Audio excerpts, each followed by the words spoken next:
हम home makers के लिए किचन ही सबसे इम्पॉर्टेंट पार्ट है, जहाँ हम सबसे ज़्यादा टाइम स्पेंड करते हैं और अपने दिन का बहुत बड़ा हिस्सा या बहुत नई कहानियाँ हम अपनी किचन में ही लिखते हैं। तो चलिए, हेलो फ्रेंड्स, आज मैं बताती हूँ कि छुट्टियाँ होने पर हम कैसे अपनी किचन को चमका सकते हैं।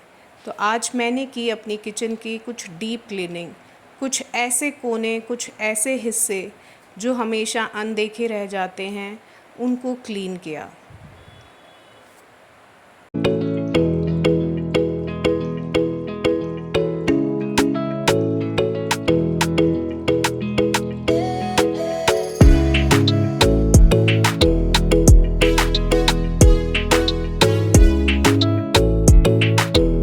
समय के बदलते टेक्नोलॉजी और नई इक्विपमेंट्स आते रहते हैं, तो हर चीज़ को यूज़ करते हुए मैंने अपनी किचन को डीप क्लीन किया।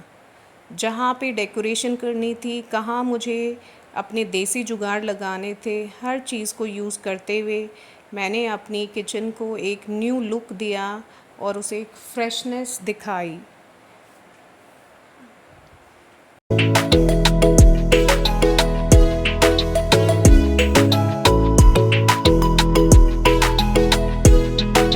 देखिए, गर्मियों के मौसम में मक्खन निकालना थोड़ा रिस्की सा हो जाता है, क्योंकि मक्खन गर्मी की वजह से मेल्ट हो जाता है। तो इसकी मैं ट्रिक बताती हूँ कि आप दही मलाई जमा दीजिए और फिर उसको कुछ घंटों के लिए या ओवरनाइट फ्रिज में रख दीजिए। तो जब नेक्स्ट डे या कुछ घंटे जब आपको मक्खन निकालना है, तो आप उसको जैसे प्रोसेस होता है वैसे मक्खन निकालें। देखिए, हमारी दादी नानी का नुस्खा था कि आप बर्तनों को धूप ज़रूर लगाएं। इससे उनकी ऑर्डर भी ख़त्म हो जाता है और वो एयर ड्राई हो जाते हैं। फिर देखिए, एक और ट्रेडिशनल मेथड है कि हमें कितनी भी गर्मियाँ हो जाए, मटके का पानी ज़रूर यूज़ करना चाहिए। ये हेल्थ के लिए बहुत बेनिफिशियल है। तो ये मैंने स्टील का रैक लिया था अमेज़ोन से, और उसके ऊपर देखिए कितना स्टेडी मैं मटके को भर के रख रही हूँ। और दूसरा ये होता है कि मटके के पानी को अगर आप और ठंडा रखना चाहें तो भी आप उस पर उसको कवर कर सकते हैं। और वाटर शॉर्टेज इंडिया में इतनी चल रही है, तो आप फ़िल्टर के पानी को भी यूज़ करें प्लांट्स के लिए। मैं अपने शेल्फ़ की रिक्वायरमेंट के हिसाब से बर्तनों को सीधा या अपसाइड डाउन दोनों तरीके से अरेंज करती हूँ। मैंने स्टार्ट किया डीप क्लीनिंग, तो मैंने अपने शेल्फ्स को खाली किया, रैक्स को। ये स्टील के रैक्स हैं, मैंने रिमूव करने की कोशिश की पर वो नहीं हुए। तो मैं वैसे रेगुलर क्लीनिंग करती रहती हूँ अपनी किचन की, पर फिर भी गर्मी के मौसम में डस्ट इतनी उड़ती है, तो मुझे डस्ट दिख रही थी जो मुझे साफ़ करनी थी। तो मैंने स्पंज वाइप का या डैम्प क्लॉथ का यूज़ किया नीचे का सरफेस क्लीन करने के लिए। और देखिए, साइड की रेलिंग ज़रूर क्लीन करनी चाहिए, ये ही सबसे ज़्यादा डस्ट कैच करती है। और इस पे डस्ट रह गई तो आपका रैक ढंग से ओपन क्लोज़ होने में नहीं आ पाएगा।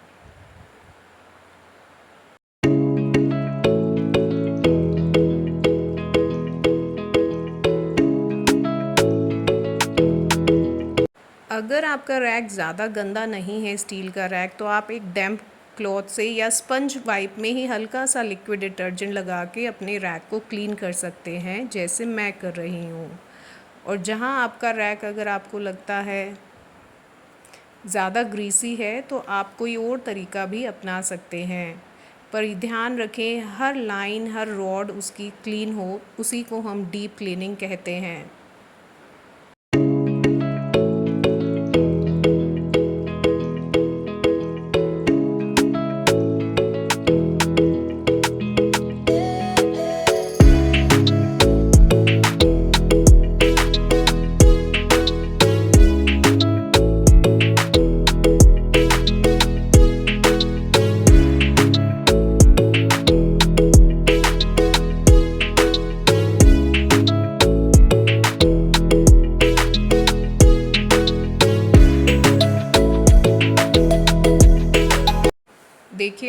सारे पेन्स एक के ऊपर एक रख रही हूँ स्ट्रेट। ये बहुत ही अच्छा हैक है स्पेस को सेव करने का, और एक ही तरह के बर्तन हमें एक साथ मिल जाते हैं। तो मेरे सारे पैन्स और फ्राई पैन्स और जो भी बॉल्स वगैरह थी वो एक ही रैक में मैंने रखी है। दूसरे रैक में जो कि मैं और निकनैक्स जो किचन में यूज़ होते हैं वो रखूँगी, तो उसके लिए मैंने ये मैट यूज़ किए हैं ताकि इन जाली से नीचे कुछ गिरे ना। इसमें मैं अपने जो फ्रीक्वेंटली मेरी गैस के पास सबसे ज़्यादा यूज़ होते हैं, जैसे मसाले का बॉक्स, बेलन, रोलिंग पिन, कुकर और हैंकरचीव्स और कपड़े जो मुझे गैस के पास सबसे नियरेस्ट चाहिए वो मैं यहाँ रखती हूँ। और देखिए मैंने अपने कटलरी वाले सेक्शन को भी कैसे अरेंज किया है। नीचे मैंने इसमें लाइनिंग दी है।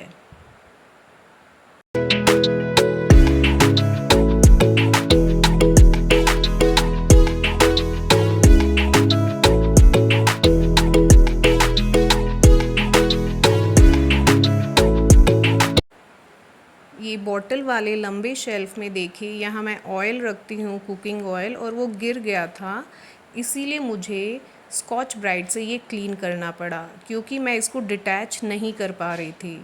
पर कोई नहीं, क्लीनिंग तो हम कैसे भी कर सकते हैं। यहाँ मैंने लिक्विड सोप लेके, या आप जो डिटर्जेंट या कुछ भी जो आप डिश वॉशर यूज़ करते हैं वो मैंने इस स्कॉच ब्राइट के उस पे लगाया है, स्क्रबर पे, और फिर मैंने स्पंज वाइप से इसको क्लीन किया है और फिर लाइनर लगा के मैंने इसमें अपनी चीज़ें रखी हैं।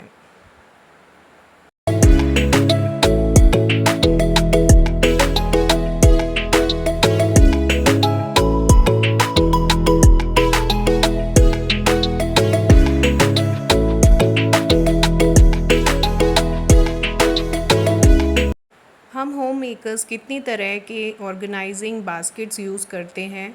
ऐसे ही मैंने एक कॉर्नर में अपनी सारी बॉटल्स और जो भी स्क्वैश की बॉटल्स है या वाटर बॉटल्स को अरेंज किया है एक बास्केट के थ्रू। और देखिए ये स्टील रैक का यूज़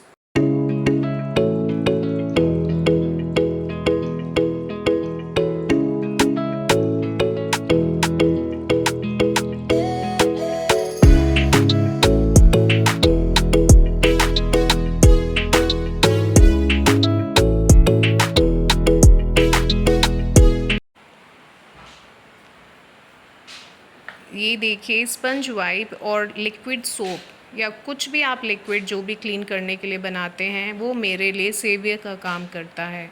तो हर शेल्फ़ को, हर कैबिनेट को क्लीन करने के लिए मैं इन्हीं का यूज़ करती हूँ। और ये देखिए हम कितनी तरह के कंटेनर्स अपने किचन को आर्टिकल्स को स्टोर करने के लिए और किचन को सुंदर बनाने के लिए यूज़ करते हैं। ये ज़्यादातर मैंने जो कंटेनर्स हैं वो अमेज़ोन से लिए हैं। और ये मेरा ब्रेकफास्ट का कैबिनेट है। अब आता है सबसे डस्टी एरिया और जिसको हम भूल जाते हैं अपनी किचन के में। जी हाँ, मैं बात कर रही हूँ किचन के सबसे ऊपर, काउंटर के ऊपर, जहाँ सबसे ज़्यादा डस्ट आती है।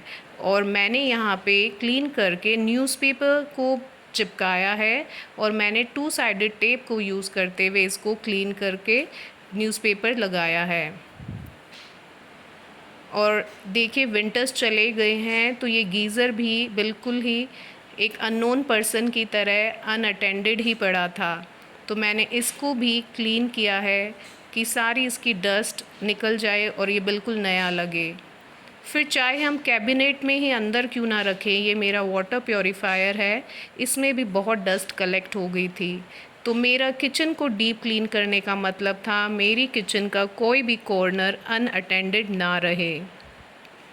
मुझे पता है आप लोग भी ऐसे ही किचन को क्लीन करते हैं। ये देखिए मेरा एग्जॉस्ट, क्योंकि मैं रेगुलरली क्लीन करती रहती हूँ पर फिर भी इस पे डस्ट थी जो मुझे क्लीन तो करनी ही थी। तो अगर आपको कुछ भी अच्छा लगा आज की वीडियो में या आप रिलेट करते हैं, कॉमन चीज़ें हैं, तो प्लीज़ कमेंट करके ज़रूर बताना। और अगर आप पहली बार मेरे चैनल पे आए हैं तो सब्सक्राइब किए बिना मत जाना। और हाँ, देखिए आप कभी भी बर्तन साफ़ करते हैं तो अपनी स्किन का ध्यान रखें, क्योंकि हमारे ये हाथ ही हैं जो बहुत सारे डिटर्जेंट और केमिकल से रिएक्ट करते हैं या एक्शन में आते हैं। तो ये देखिए ड्रेनेज में मैंने ऐसा अपने सिंक में लगाया हुआ है कि कोई भी फूड पार्टिकल बड़ा सा कुछ इसके अंदर ना जाए। और बर्तन साफ़ करने के बाद अपने सिंक को ज़रूर क्लीन करें, क्योंकि ये सिंक से ही आपकी किचन में बैड ऑडर फैलती है और यहीं से कॉकरोच और इंसेक्ट आते हैं। तो मेरा हमेशा ये रूटीन रहता है कि जितनी बार भी मेरी किचन का सिंक यूज़ हुआ है मैं इसको क्लीन ज़रूर करूँ, स्क्रबर से या लिक्विड सोप से या जो भी आप यूज़ करते हैं डिश वॉशर, उसके बाद सिंक के बाद टैप्स को भी क्लीन करना। और एक और चीज़ बताती हूँ कि हमारे मम्मी दादी ऐसे ही यूज़ करती थी कि आप तवे को स्कॉच ब्राइट से साफ़ ना करके आप ये छोटे से ईंट का टुकड़ा या कोई और ऐसा स्टोन ले ले जिससे घिसें और आपका जो लोहे का तवा है, रोटी वाला तवा, वो काफ़ी समय तक अच्छा बना रहेगा। आई होप आप लोगों के घर में भी यही होता होगा।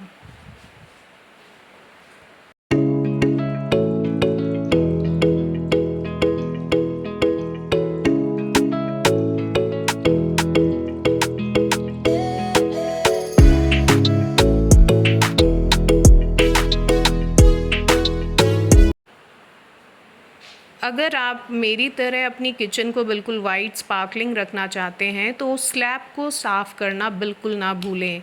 आप लिक्विड सोप स्क्रबर को यूज़ करते हुए अपनी किचन को साफ़ कर सकते हैं, और फिर आप स्पंज का यूज़ करते हुए या स्क्रबर को यूज़ करते हुए ही अपनी गैस स्टोव या जो आपकी लाइनिंग है या स्लैब है या स्लैब के पीछे जो गैस के पीछे दीवार है, उन सब को आप स्कॉच ब्राइट से ज़रूर साफ़ करें। ये क्लीनिंग पूरी तभी होती है, और फिर स्पंज वाइप से या डैम्प क्लॉथ से आप क्लीन कर सकते हैं।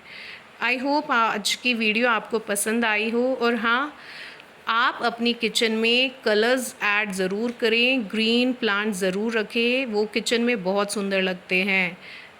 फिर मिलेंगे किसी और वीडियो में। Thanks for watching.